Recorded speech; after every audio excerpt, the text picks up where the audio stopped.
line it up.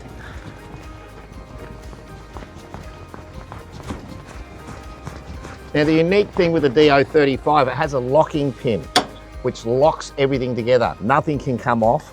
Comes with a dust cover. Now a lot of people have problems putting these dust covers on. They're pretty simple. Line it up on the front and then hit it on the back. Obviously with our chains, we're crossing our chains.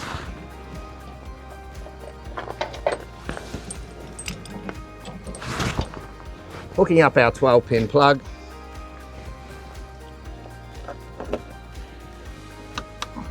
And removing the jockey wheel.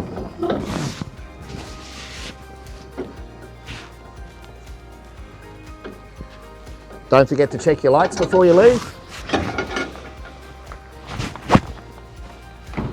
And if you want to save a bit of money on fuel, take the handbrake off as well.